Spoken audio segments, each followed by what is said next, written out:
Hello there folks, welcome back to the Chap's Guide. My name is Ash and I am your host on this journey through men's style, self-development and personal grooming. Welcome back to Oak Camp, my summer tented retreat. I've been spending 1 or 2 weeks up here, not consistently. I've been coming here for a day or two when I can get away from the office and enjoy myself in the woodland. Hope you've been enjoying the videos this year. So today, bit of a conversational video. I've been asked to comment on a wristwatch conundrum which is facing one of the viewers to the channel, and we have been contacted by Dave from Australia. It's good to know the reach of the channel goes to the far side of the planet. I've been to Australia. What a wonderful country. Really enjoyed my time there. Looking forward to going back there again. Now, Dave's dilemma is an interesting one, but a pleasant one. A position which I guess many of us would love to be in. You'll explain when I tell you. So basically, Dave says he's watched a few of my videos where I've advised on certain types of watches to my preference, and he says my own watch collection and tastes have evolved. I have recently requested from my Rolex authorized dealer a fully dressed up 36mm blue dial Rolex Datejust with fluted bezel and Jubilee in oyster steel. Great choice, sir. I own that. Was my first ever luxury watch. It is the favorite watch and always has been in my personal collection. You won't go wrong with that watch, let me tell you. It's all the watch that any man ever needs. When Rolex built that watch in 1945, they knew exactly what they were doing. They put together a horological icon which will last the ages, and it is, as I say, my favorite watch. So he says, I'm grateful for the advice, and after trying one on, I couldn't be happier.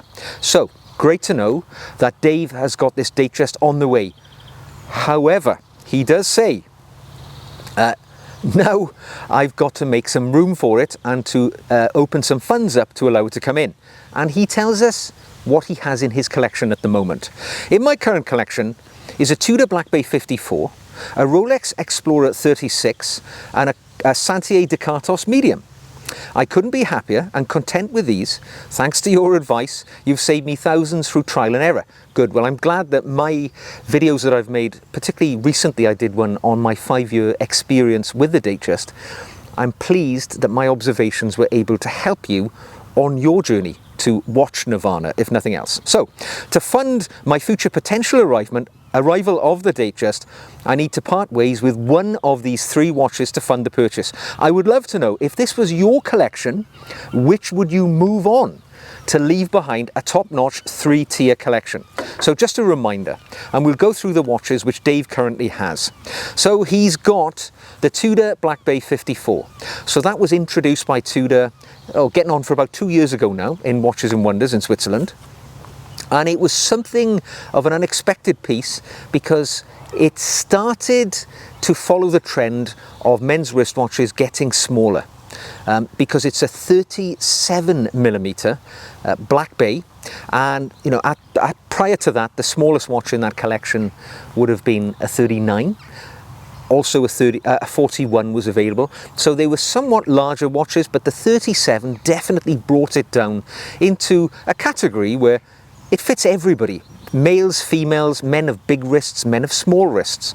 And I think it was a revolutionary introduction into the Tudor range. I think they nailed it.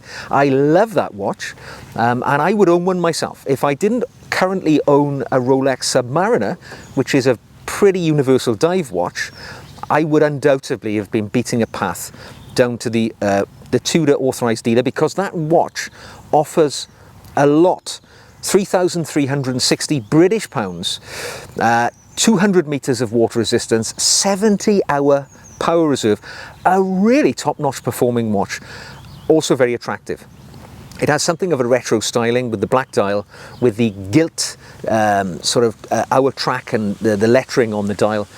I think it offers a lot for a very good price point. So I think if we were looking at a large collection or a collection of 3 watches, you've got the sporty tick in the box there. I mean, that watch is great and it's going to last you a lifetime. It's a great piece. The other watch, okay, so He also currently has a 36mm Rolex Explorer, or Explorer 1, whatever you want to call it. It's the simple Rolex three-hander. It's the entry into the Rolex professional range, so the sports range really. And what is it? It's £6,300. Now that is the issue I have with the Explorer.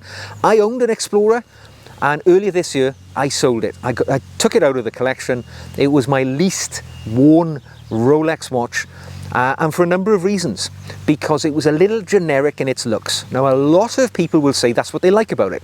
They like a watch which flies under the radar. In this era where people are targeted by criminals because they have attractive watches, wearing a watch which isn't obviously luxury seems to make sense. But for me, for me, it just had too generic an appearance to it. For an immense price point, I just didn't really get on with the watch. The 36mm sizing on this piece as well. The watch wears a lot smaller than 36mm would suggest. I mean, I have a 36mm Datejust, a 36mm. I had an Explorer, and there was no comparison. The Datejust wore much larger, more robust. The Explorer definitely wore dainty on my 6.5-inch wrist. So I let mine go. But that said, it's an iconic field watch. It's ideal for wearing in the outdoors if you don't want a big, obtrusive watch. There's a lot of advantages to the I'm saying it again, the Explorer, because it's very versatile. You can wear it with a suit, you can wear it, with outdoor attire, you can wear it with swimming trunks. 70-hour power reserve, 100 meters of water resistance, again, similar to the Tudor, with a screw-down crown. So very practical, capable watch. Hard to argue with everything about the Explorer, other than maybe it being a little small, maybe it being a little expensive, maybe it being a little generic in appearance. And finally, the other watch in your collection, and this is one I can fully get behind because I'm actually wearing one right now, is the Santos de Cartier, which is probably the most popular release from from Cartier in recent years. It's a really cracking little watch. It's not cheap, £6,750. It's an expensive piece really. 100 meters of water resistance, although it doesn't have a screw down crown. It is merely a pushing crown. However, that crown is decorated with a spinel, which is basically an artificial sapphire, the cabochon as they call it, which adorns the end of the crown. It's a very attractive watch.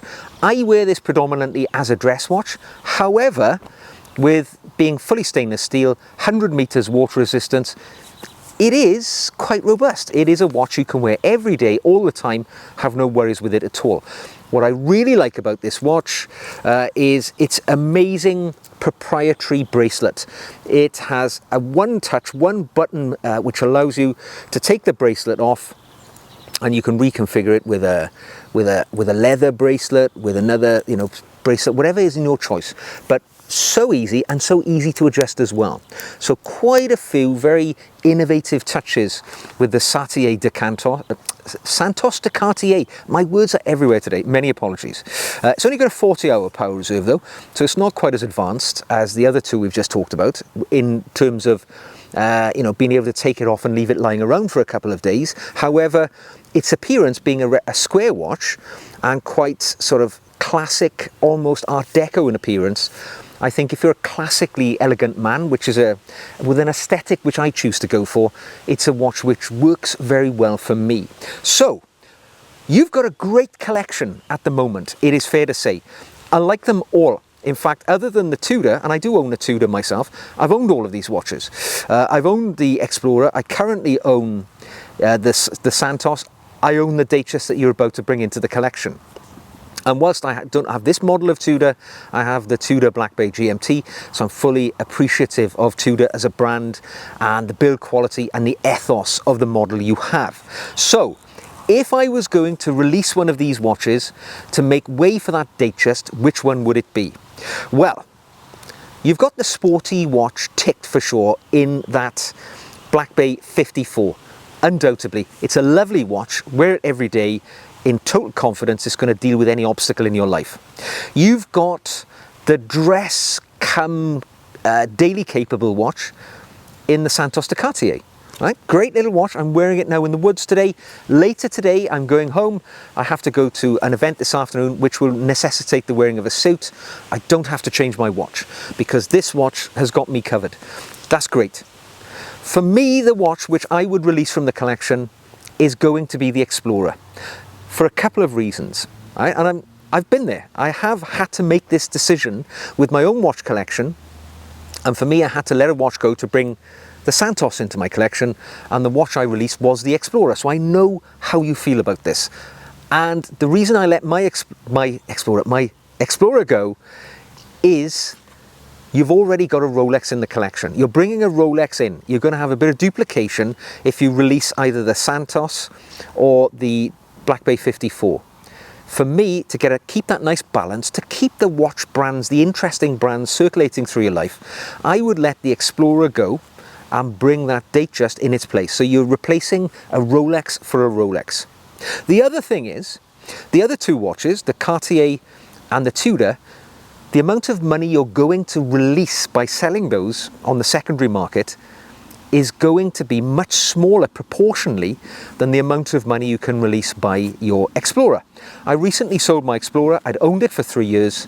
I got basically exactly what I paid for it back. Now, it is true that the secondary market is dropping away when it comes to expensive watches. It's returning to normality in essence, you know, how it used to be. There's been an artificial sort of bulge in the market caused by the COVID pandemic, lots of people buying watches, so it's going back to normal. You're not going to get anything like your money back on the Santos.